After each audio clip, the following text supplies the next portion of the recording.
Good evening, everybody. I'm Charity Rouse. I'm the Director of Local History for the Spartanburg County Public Library System in Spartanburg, South Carolina.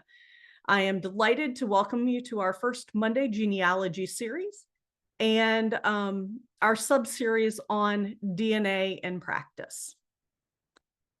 Tonight, we're going to follow up on a program that I did in April when I was chasing after cousin DQ and trying to figure out who this match was.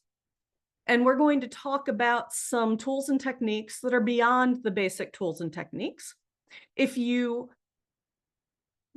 are here tonight and this gets a little beyond what your skill level is, please feel free to go back in our genealogy playlist on the Spartanburg Library's YouTube channel and go to the April 2024 program, also DNA in practice, and review that.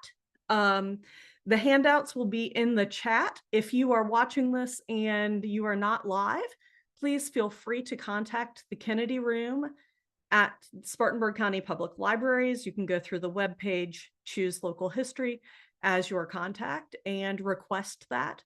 Or our direct email is kroom@infodepot.org. So let's dive right in to tonight's DNA. Now I just have to get everything working. Okay. So we're going to look at two basic sets of tools. The Ancestry Pro Tools. They include DNA expanded shared matches, which I find extremely helpful, a tree checker, and some reports and charts, among other things. We're going to look at some examples of these. And then DNApainter.com, their shared Centimorgan project, and What Are the Odds tools, both of which are free tools. Ancestry Pro Tools, you do have to pay for. So, Ancestry Pro Tools include a tree checker, enhanced shared matches, smart filters, charts and reports, tree mapper, tree insights, a fan chart settings to customize what data you see. This is $10 a month above your regular subscription. You can start and stop it at will.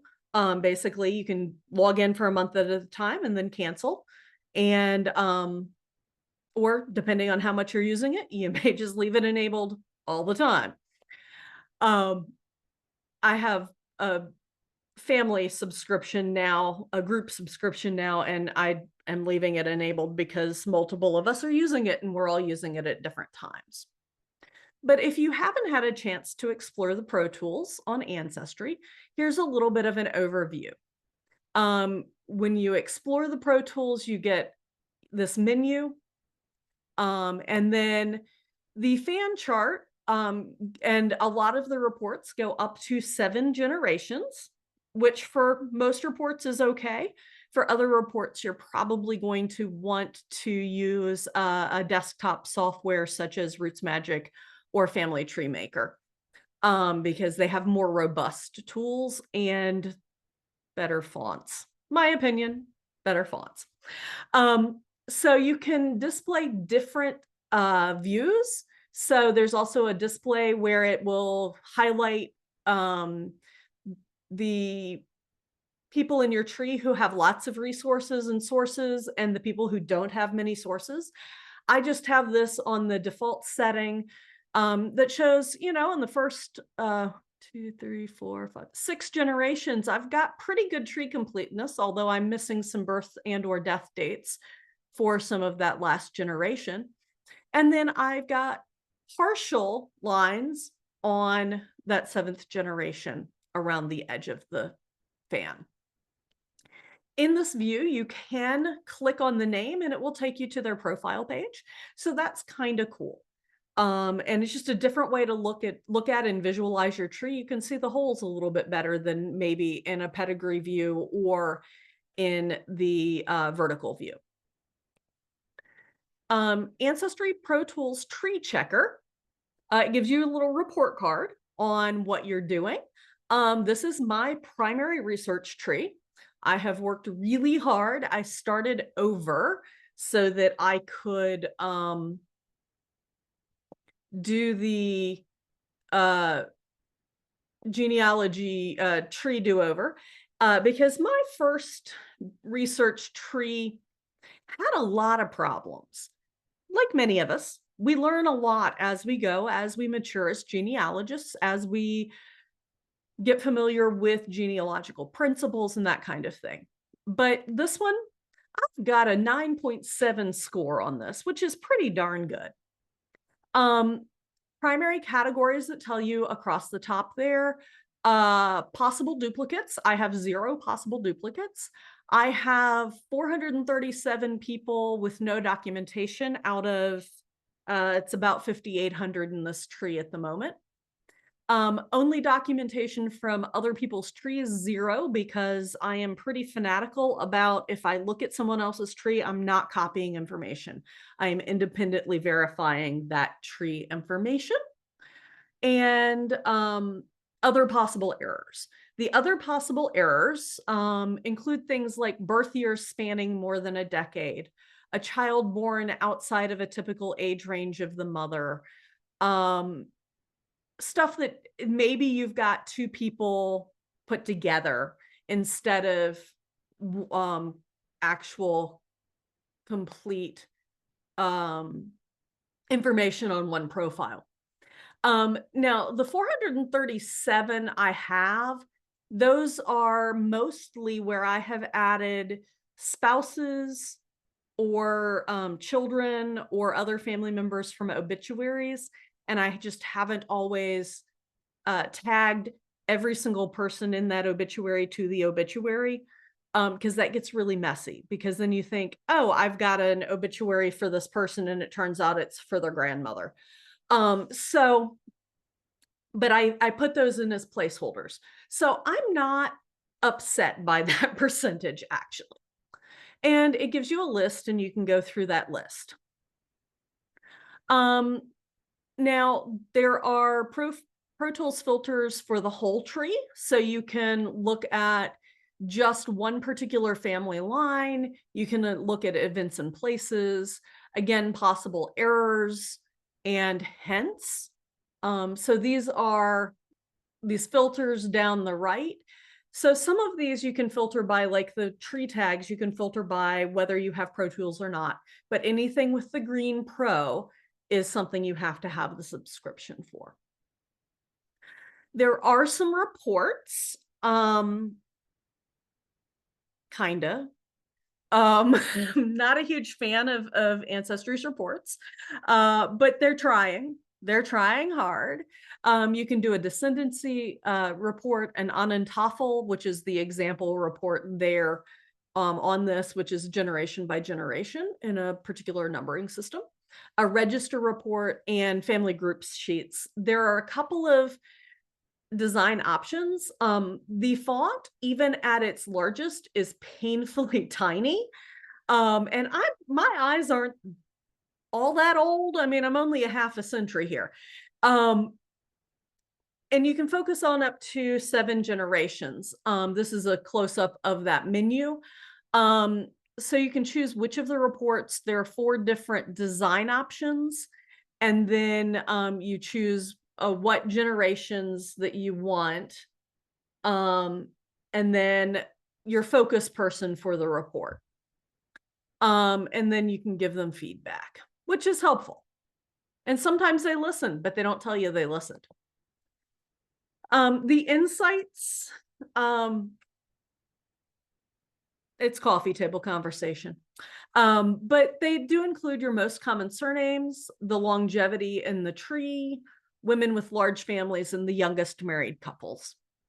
So my most popular surnames in this tree of roughly 5,800 people, Goad, G-O-A-D, with 144, Allen with 126, Whiteside with 104, Quisenberry with 94.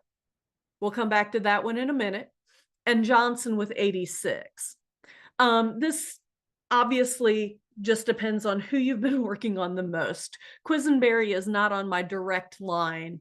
All the other ones are direct lines. One is on my paternal side, the rest of them are maternal. The largest families, which woman has the most children? My largest family is a guy with 3 or 4 wives, but largest family, Eunice, who is the wife of a first cousin 3 times removed, had 15 kids. Okay. Josephine, who's the mother-in-law of the first cousin 4 times removed, didn't say that they were gonna be anywhere close to you in a tree as large as mine, had 14 kids. Marion, my second great-grandmother, had 14 kids, most of whom lived to adulthood. Amanda, my third great-grandmother on a different side of the family, had 13 kids. And Elizabeth, my double second great-grandaunt, had 13 kids. So again, kind of coffee table conversation, but kind of fun to know. So the final tool is the Pro Tools with DNA matches, and we'll discuss this in just a few minutes, but this is what that screen looks like. So we are going to do a really brief review of some DNA basics just to catch everybody up who might not have been with us in April. Unit of measurement of DNA is centimorgan, little c, capital M. It's a unit of measurement. It's not a centimeter, it's a centimorgan, much smaller than a centimeter. The more centimorgans you share with a match, the closer the relationship. So 3,500 is what you can share with a parent child. Less than that, you can share down to nothing with a third cousin, or up to 100 or 200, it just depends. There are multiple relationship possibilities at centimorgan levels below parent or full sibling. Those two are usually pretty clear-cut as to what level of relationship they are. But half siblings, first cousins, etc., it starts getting mixed up with grandparents and aunts and uncles, and different people can be at the same same amount of centimorgans with you. So we're going to look at some tools here in a minute to help you understand that. Double relationships add up. If your tree is like my tree and you have large families living in semi-remote areas or isolated areas, you are going to find that families intermarried over time. They may or may not be completely directly on your line, but remember I said Elizabeth was my great-grand-aunt twice? Well, it's because a brother and sister, 2 brothers married 2 sisters. And the descendants of that brother and sister, who were the brother and sister of my direct ancestors, we share higher than expected DNA because we both got both Goad and Gardner DNA. Each company tests slightly different portions of the chromosome, so the number of centimorgans may differ between companies, and they test different things, they count things differently. So there may be some variation. And the only way to compare results if you don't test at the same company is to upload both sets to either a third party like GEDmatch or to one of the testing companies that allows uploads. So MyHeritage, Family Tree DNA, or Living DNA. So when you're evaluating your DNA matches, some questions to ask: which company did they test at? How close is the match? Can you identify the match from their username? Do they manage their account, or is the account managed by someone else who could be a family member or a friend? Who are the shared matches? Can you identify any of those shared matches as someone you already know who that person is? Who are the shared ancestors? And does the amount of DNA match the paper trail relationship? So these are all good questions to think about. So back in the spring, I randomly picked a match, DQ, on Ancestry to work with. He was one of my higher matches that I just hadn't really worked with, and knew that I was going to be dealing with larger families on that part of the tree. and I didn't know how large the family is and how involved this was going to be, but anyway. But he was one of 9. I thought I knew which grandparent line he was on, but I didn't have him in my tree. By the shared matches, I knew pretty confidently that this match was on my maternal grandmother's side of the family, on the Goad side of the family. Now, I already knew where at least one Quisenberry married one of grandma's first cousins, who I believe was a Largen. Um, Turns out 2 of grandma's first cousins, 3 aunts, an uncle, about 5 of my mother's generation all married Quisenberries in that side of the family.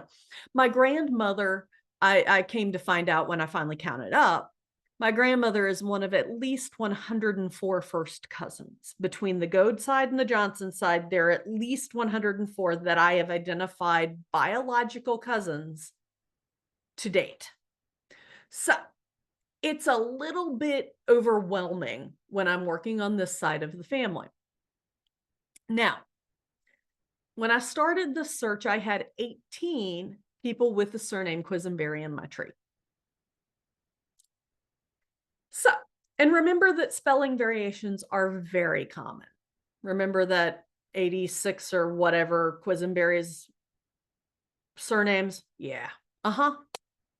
So, in April, when I did this program, I think it was April 1st, so the screenshots were in March. I took the screenshot and I was working through this. Okay, no trees. The ethnicity is very similar. You may have better luck sorting by ethnicity than I do, but mine is pretty plain Jane, British Isles, Northwestern Europe.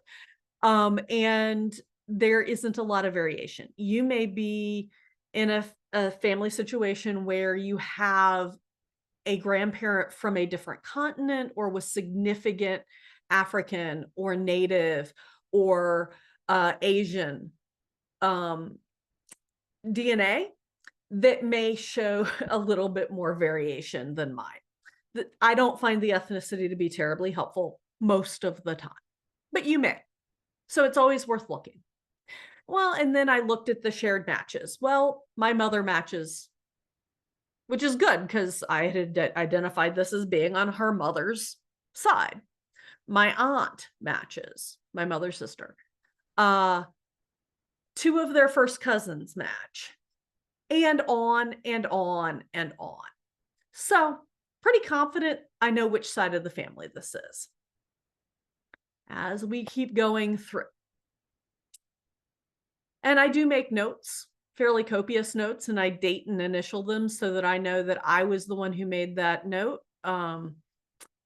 And when I came to that conclusion, because sometimes new evidence comes up and I can prove myself wrong, that I was on the wrong line of the family, or oops, there's a double relationship, or that kind of thing. So it helps me have some breadcrumbs to follow back. So, went into my research tree. I checked for Quisenberry or Quisenberry, different spellings. And it appeared 18 times when I started the search. As of just last week, I'm up to 108 instances, and that does not count any of the people whose surname isn't Quisenberry. So when the daughter marries out of that and her kids, technically, they don't have that surname. So yeah. And so the key to this was having my tree be very wide with a lot of recent generations, which is a little different than the standard genealogy tree that goes deep and back in time. Now, only 84 of the 108 instances of Quisenberry have the most common of the spellings, but there are variations. So, with the Pro Tools, the shared matches page changes. There's an extra column. So, It shows when I'm looking at me on DQ's page, my mother shows up as the top match, shows up as my mother and how I match. But then she shows up as to how she matches DQ. So my mother shares 241 centimorgans with DQ. Her sister shares 208. Their maternal first cousins share 186, 128, and 59 centimorgans with him. All of these are within that third cousin, second to third cousin range. Our branch, because my mother and her sister got a chunk higher than the other cousins, especially the one that only got 59 centimorgans, because of the recombination in the DNA, our branch just got a larger chunk of the same DNA from the goad side of the family as DQ's line did. Just happened to be sticky segment in both of our lines. So, Pro Tools, I did this the hard way this summer when I was developing this program. And Pro Tools just launched in the last week or two a great sorting method. So when I did this summer, I was on page 6 of my shared matches at 20 a pop to find DQ's higher matches. Now, Pro Tools lets you sort by the other person's relationship amount. This made me so happy. And so you can, up there on the right, see that you can sort either by your own relationship or the test taker's relationship to the match and the third party, but you can also now sort by the other person you're looking at's shared matches and their highest matches. What you are trying to do, and when I sorted by this, it pulled his family group together, which was so nice. Now, don't hear me say not to look through those other pages, because you might find some other things that help you place this person in your tree. But I found in the top 3 matches, DQ has a 1031 centimorgan match with GJ, 966 centimorgans with VT, and 311 centimorgans with CH. So what does this tell me? Well, let me look at the profiles of those people. The top 2 matches both have unlinked trees.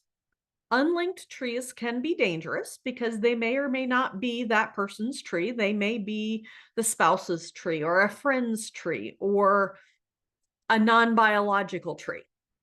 But they might also just have not connected their tree to their DNA test. Well, the top match has 3 people in the tree, 2 private, 1 deceased person in the tree with a name and date. Okay. The second match, VT, has 179 people in their tree, and that tree includes some key unique names already in my research tree. And we'll see that heavily redacted tree in just a moment. The third match, CH, was already in my tree. She's my mom's double second cousin, again on that brothers married sisters, Goads and Gardeners side of the family. And so that gave me a reference point to start working from. The names in this second tree and the name in that first tree, that one name, I could start putting pieces together. So, obviously, my cousins did not sign up to be program fodder. So I do my best to redact information and not give too much personally identifiable information on people who I do not have permission to explicitly talk about. This is why you will see me redacting a lot of information. But you will notice we have a goad and a Mabry, and that Mabry is marrying a Largen. And those are key names in my grandmother's first cousin realm. And then Wordy May there was a goad who married a Belcher. Well, that Belcher name appeared in that 3-person tree. And so I'm starting to work with Mabrys and Largens and goads, and well, Belcher's a fairly unusual name. So I started playing with a little treelet branch, and I was able to then build out my tree, and I was able to add the top 2 matches. As I said, CH was already in my tree, and a third match that was in the family grouping just at a lower level. And so 2 of the 3 matches are there at the bottom of this tree. So I now know paper trail that DQ is my 3rd cousin once removed on my grandmother's goad line. Ancestry's prediction is 2nd cousin once removed or half 2nd cousin. Those have a much higher probability at that connection range. Now, there may be additional connections because there are plenty of cross connections in the side of my tree, but it may also be just that sticky segment, and he and my line, my grandmother and his grandmother may have just gotten the same chunk, and it inherited through to us. Because match 2, DJ, matches me at 52 centimorgans, which is much more typical for the 3rd cousin once removed. And you can see they are at the same level of the tree. And also VT matches at 53 centimorgans. And then CH, as I said, is double cousin to my mother, double 2nd cousin, so double 2nd cousin once removed to me. Matches me at 227 centimorgans and at 311 centimorgans to DQ. So their relationship, they're actually a little closer on the family tree than I am to DQ. So it's one of those situations where the DNA can help you figure out the tree, and the tree can help you figure out the DNA. You've got to work back and forth between so-called traditional genealogy and genetic genealogy. So, another tool to keep in mind and to work your way through is tools at DNApainter.com. The Shared Centimorgan Project is extremely helpful. The What Are the Odds tool can be helpful in certain situations. So, let's take a look. And then there are a bunch of other tools available on the site. So let's take a look real quick at DNApainter.com. There are plenty of free webinars through DNA Painter that talk about various aspects of their site. Johnny Pearl, who developed DNA Painter, runs DNA Painter, is a very good presenter, and is really good at helping answer questions about the tools on the site. They're good blog posts, that kind of thing.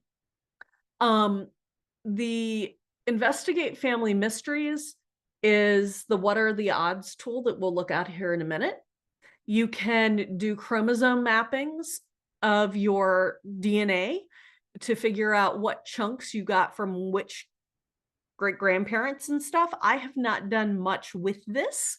Played around with it a little bit, but I haven't done a lot with it. So if that's something that's of interest to you, this is a site that you can do that on. Many of these have free levels as well as pay subscription levels that have more bells and whistles. You can visualize your direct line. This is a newer tool that, again, I haven't played with, but it helps you kind of see in color form what your line looks like. And then the figure out how you're related to a DNA match is the shared Centimorgan tool. We're going to look at that for just a moment. So the shared Centimorgan project has been through, well, we're on version 4.0, 4.0 tool 4, version 4. And this has been going for quite a number of years. We have had genealogists crowdsource the information with known connections, with amounts of DNA testing, that kind of thing.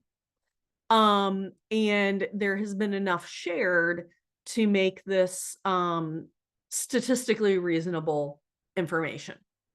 So when you go to the shared Centimorgan project, you and I meant to put a arrow on this, sorry about that. In the kind of top center of the page, you enter the total number of centimorgans for your match.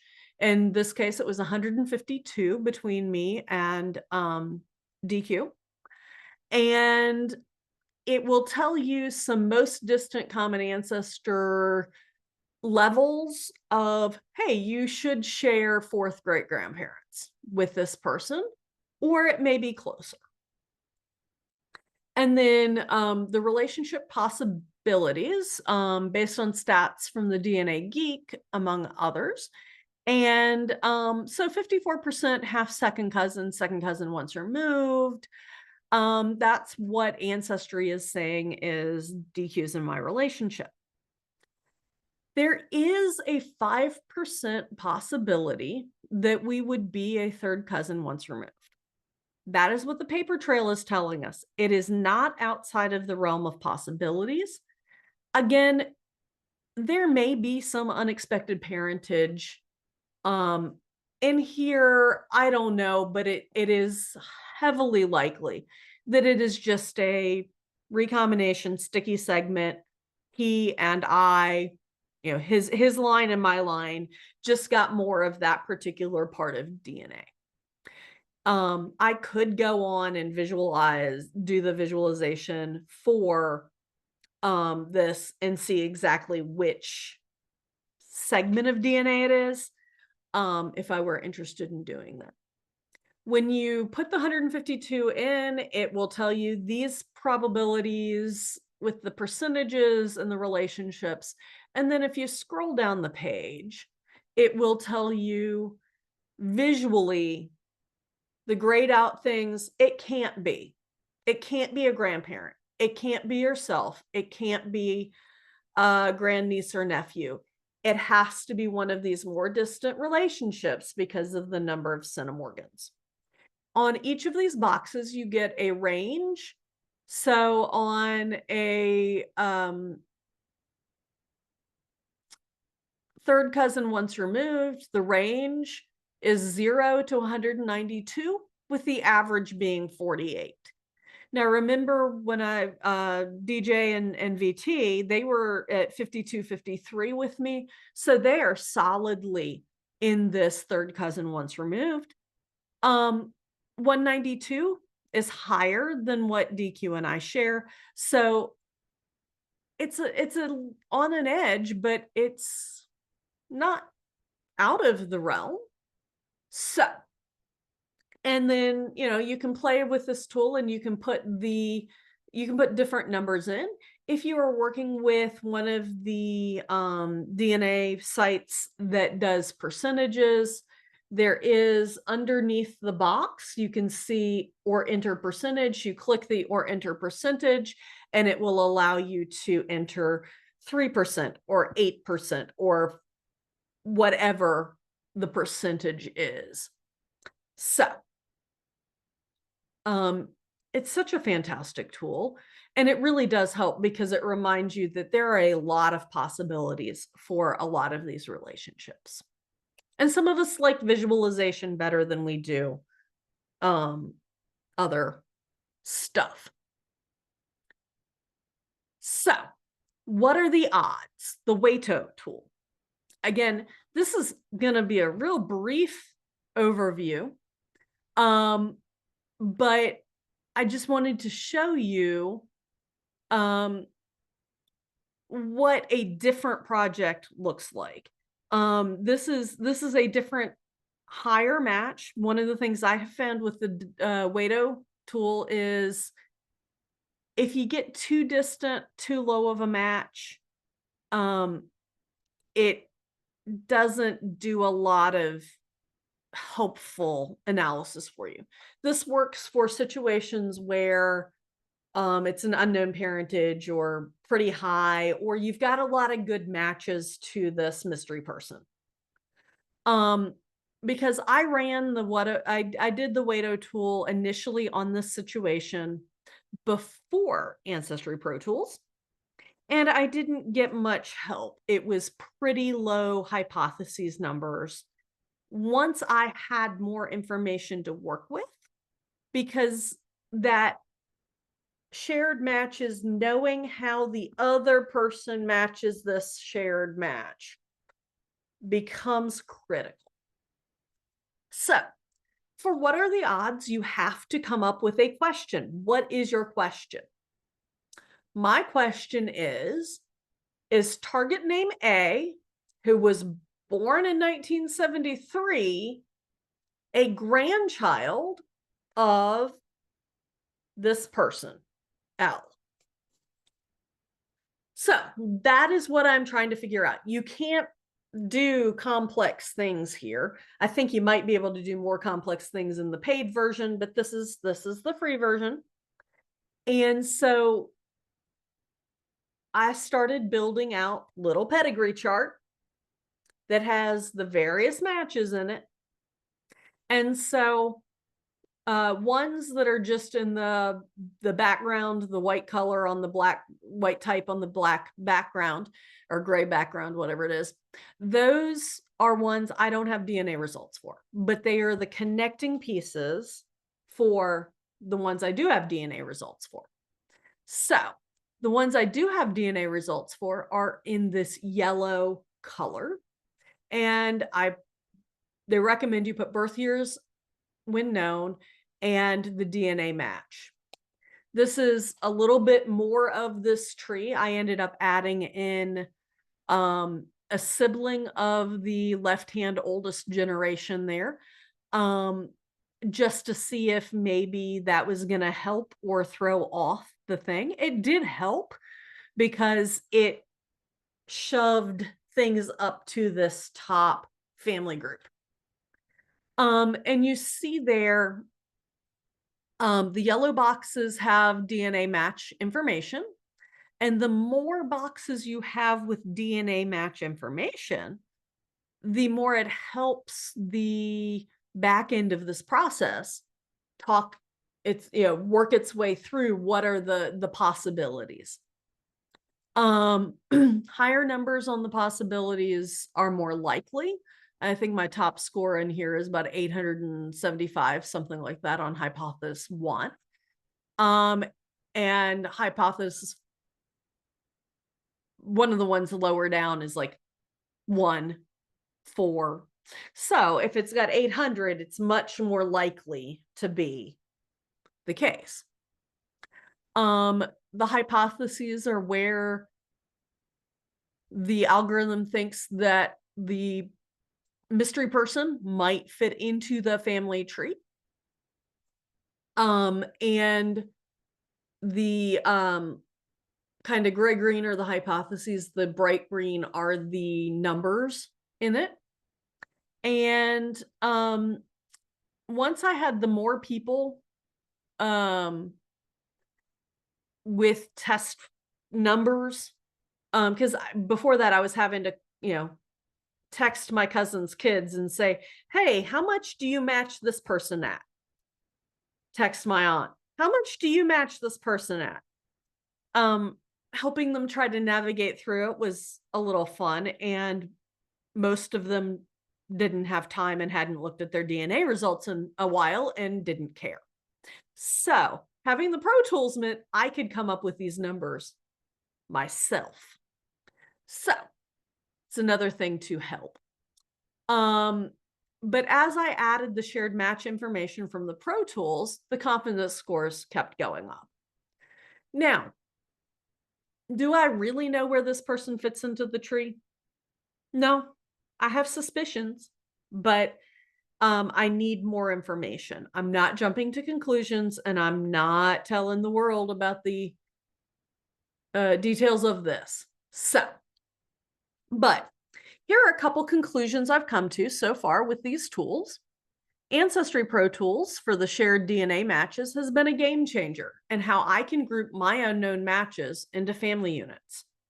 When I can put my match into their greater family unit and build that tree out and then connect that tree to my tree, it just makes so much help. I've gone from out of my top 3 pages of matches now, so 60 matches, 20 matches per page.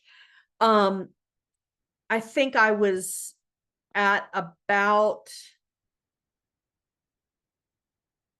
30 not in my tree, and I'm down to 15 not in my tree.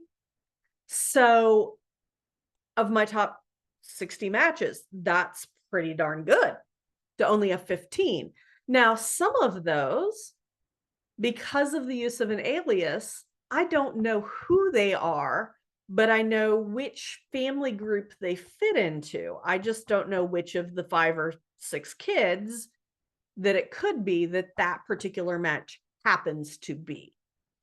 Now, some of those I have identified who the first cousins are. So that helps me at least identify. I have people in my tree that I have figured out everything but their name, and I have them in their tree, in my tree, with their ancestry username until I can figure out who they actually are. So it's just one of those situations. The What Are the Odds tool has given me some additional avenues to research on that unknown match. But it will most likely take conversations with both the match and likely closer relationships to that person, and testing those closer relationship people to actually get a definitive answer. There's still too many possibilities with the amount of DNA, because we're dealing with grandchildren and great grandchildren of the original most common ancestor couple. So it's just one of those situations where more information is needed to make a definitive identification of who that parent, that grandparent, great grandparent was. But we're working on it. And What Are the Odds tool has given some additional things to look at. And that is the last of the prepared slides that I have. And I'm happy to take questions, and I'm happy to go to DNA Painter and talk through some of those resources. I just need to get. I do have a question for you myself. Yep. Okay, so am I correct in understanding that you did the What Are the Odds thing first when that first came out? You did that for this, did you not?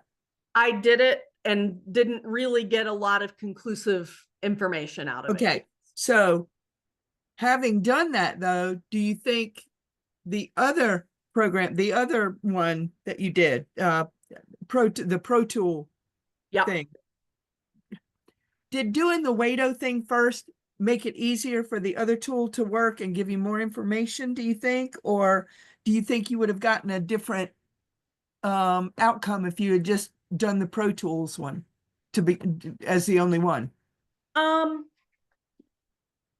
That second situation, the Wado tool definitely gave me more information because it made me distill and focus in on where I thought the answer was going to be, and then it made me widen that a little bit with the Pro Tools, when I had more DNA to put in there.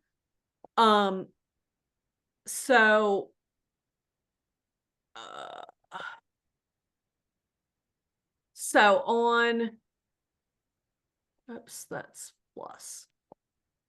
So Wado gave you some extra information that you could put in that helped you get even more information in the Pro Tool. Yes. Okay. Yes. All right. And it's just one of those situations where you have to build things out. So, and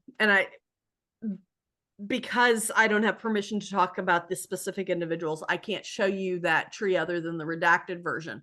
Yeah. But this is the interface with Wado, and you can import a GEDCOM. And so you start adding people in. And so, the name of the person you're trying to place in the tree, their birth year, because birth years can be helpful, although sometimes they're the red herring that's not helpful. And then what the question is. And I should have done a little sample one but you can, okay, so Samuel, edit details, let's see, it was 18, I don't know.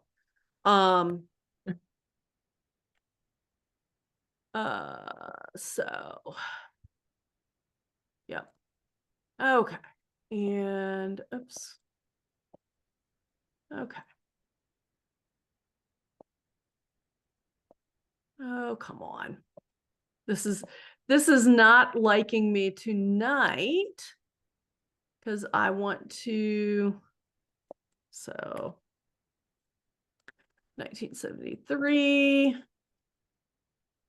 Well, you did answer my question. That's what I kind of wanted to know. So you did answer my question.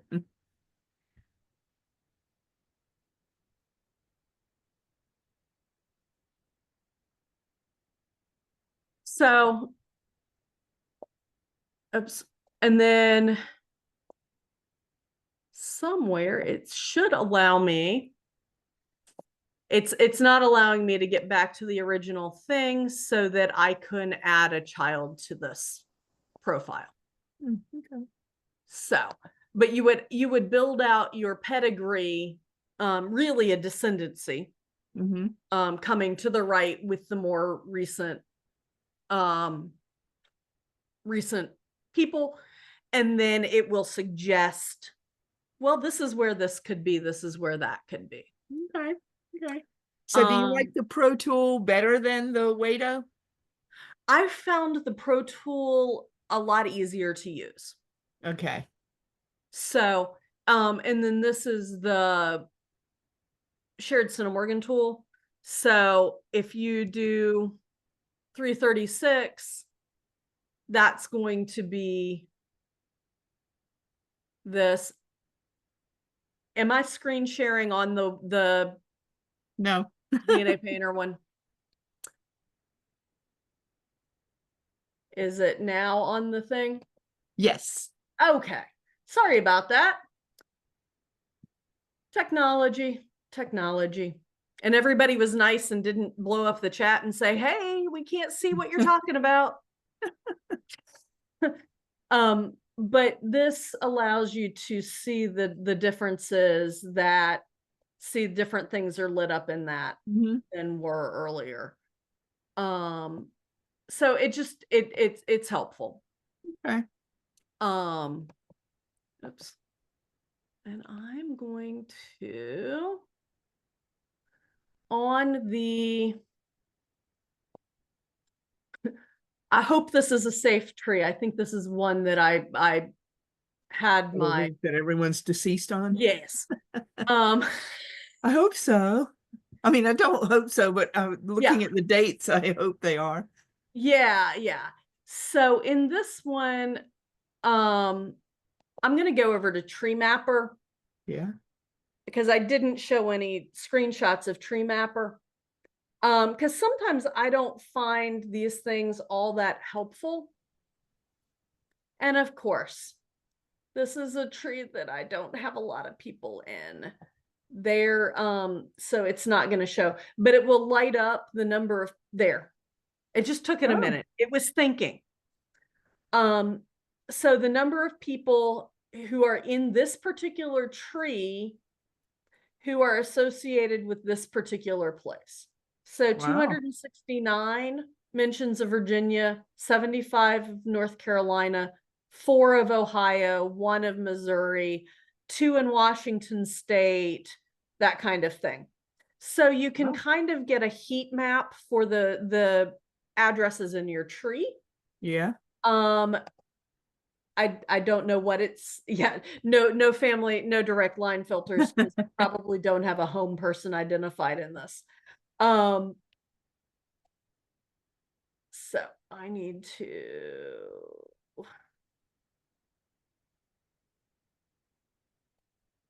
undo that.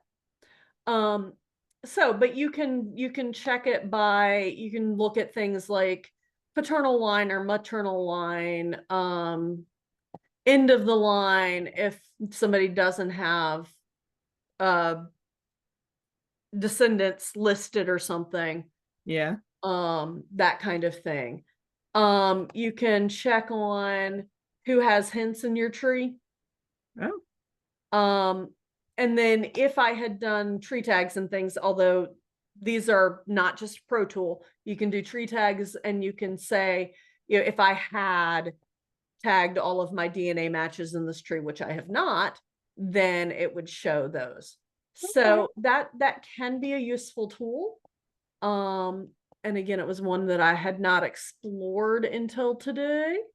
But on this particular tree, let's oh, it's not bad, but all 60 438 people, I have 60 with no documentation. Okay. So Well, that was fun.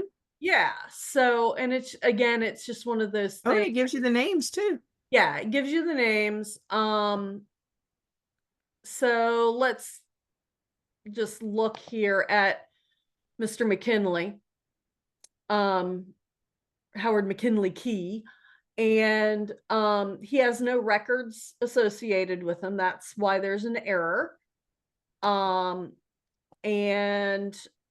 so, and it's because the spouse is really the person in the Oh, tree, in the tree. Okay, and cool. so she's a Johnson, and so I've got plenty of sources for her. So he was probably mentioned in the obituary, and I just didn't attach the source to him. Yeah. So Okay, well, that was really cool. Thank you yeah, for showing me. I appreciate it. so that part of it, helping evaluate your tree, finding issues within your tree, that is actually pretty helpful in the tree mapper, tree checker kind of thing. And So that's one of the Pro Tools, right? yep, Okay. yep, That costs you extra, folks. yep, $10 a month, but you can log in and do pay for it for 1 month, cancel it, you have it for the full month, and then it goes away, and then you don't get charged for it until whatever. I have been warned that Ancestry, the automated message makes it sound like your entire account is being shut off at the end of that month, not just the tree check, not just the Pro Tools. Okay. So Well, there doesn't seem to be any questions in the chat. I've gone come and on, looked people, at you gotta have some questions. it. But yeah, no, I have found the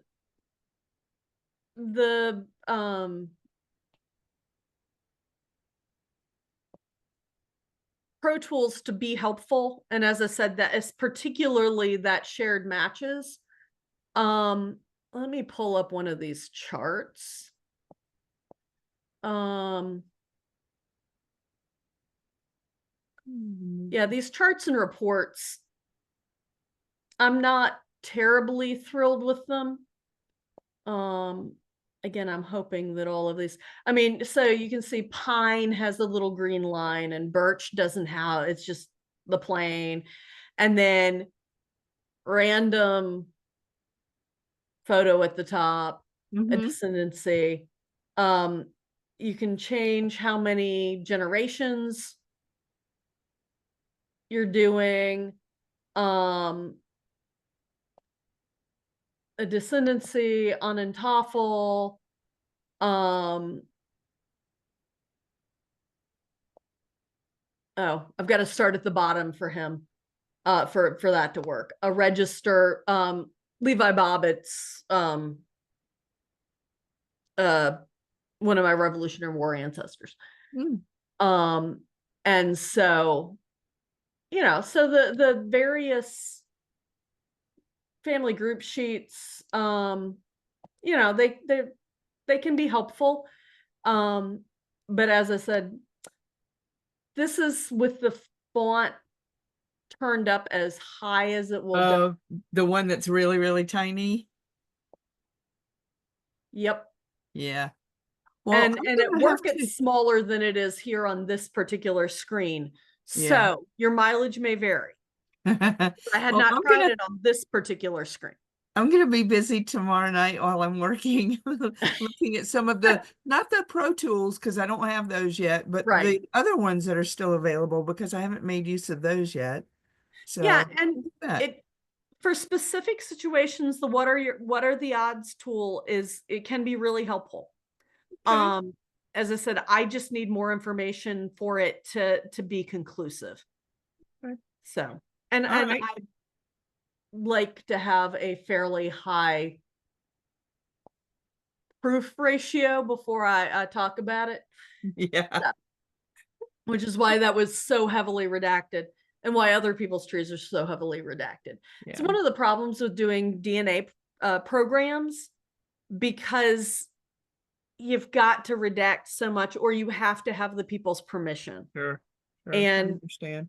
I have a couple people's permission, but most of my family's like, yeah, no, not anything personally identifiable. And I get that. They didn't sign up for this. Yeah. Um, heck, half of them won't even do a DNA test. So, you know, I've got two older family members uh, of some elders on my parents' generations. One's a first cousin of my mother. Um, and the other one was a second cousin of my father. And I would love to have them test, because it would give me one more data point on those two particular lines of the family.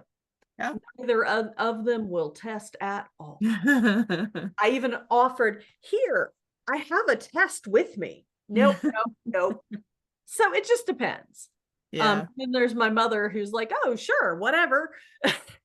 So, you know, All right. Well, there are no other questions. yeah. So, are you wrapping up now? I mean, do you have anything else to add or? Um, so that was basically what I had for tonight. Let me go back to the, well, if it would just let me go to the end. Too many animations in here. Well,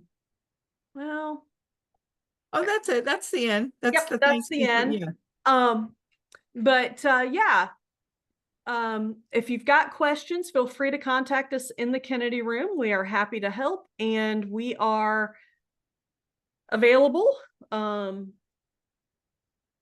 Contact us, come to the library's website, join us for additional classes. Again, last month, we haven't gotten a time scheduled to redo that program. But if you would like to see an earlier version of that, estates, wills, and probate, that is in the YouTube playlist. This program is being recorded and will be posted to that playlist later this week. So All right. thanks Well, for that. thank you, everybody. Yeah, we can stop recording if people do have questions. Okay, let me stop the recording here. There we go.